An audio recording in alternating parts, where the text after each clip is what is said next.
Quality మొత్తం ఇచ్చేసాడు. ఆ డీటెయిల్స్ మీరు ఒకసారి చూస్తే ప్రైమరీ ఎడ్యుకేషన్ మొత్తం క్వాలిటీ సర్వనాశనమైంది. 14-19లో బెస్ట్ క్వాలిటీ ఎడ్యుకేషన్ ఉండే రాష్ట్రం ఇటీవల కాలంలో అన్ని స్టాండర్డ్స్ కిందన పడిపోయే పరిస్థితికి వచ్చాయి.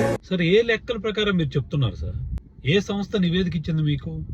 ఒక 4 పేపర్లు పట్టుకొని ఆ పేపర్లో ఏముంటుందో తెలియదు, మీకు నచ్చినట్లు మాట్లాడేస్తారు, నచ్చినట్లు చదువుకెళ్ళిపోతారు. ఇంక జనాలు నమ్మాల్సిందే.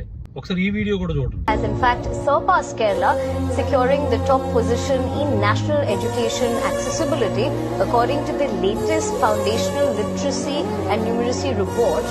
వైసీపీ ప్రభుత్వంలో విద్యారంగంలో కేరళను సైతం క్రాస్ చేసి ఆంధ్రప్రదేశ్ నెంబర్ 1 స్థానంలో నిలిచింది. 2023-24 మధ్యన 36 లక్షల మంది ప్రభుత్వ బడులు చదివితే పిల్లలు 2025-26 మధ్యన 32 లక్షల మంది చదువుతున్నారు. అంటే 4 లక్షల మంది డ్రాప్ అవుట్ అయ్యారు.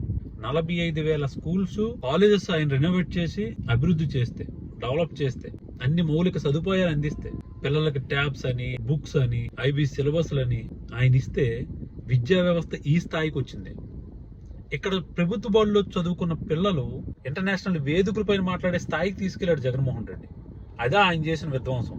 మీలా కార్పొరేట్ వ్యవస్థలకు అప్పచెప్పేయాలి, ప్రభుత్వ బడులు చంపేసి, ప్రభుత్వ విద్యారంగాన్ని చంపేసి కార్పొరేట్లకు అప్పచెప్పేయాలి, మీ బ్రనామీలకు అప్పచెప్పేయాలన్న ఆలోచన ఏ రోజు ఆయన పెట్టుకోలేదు.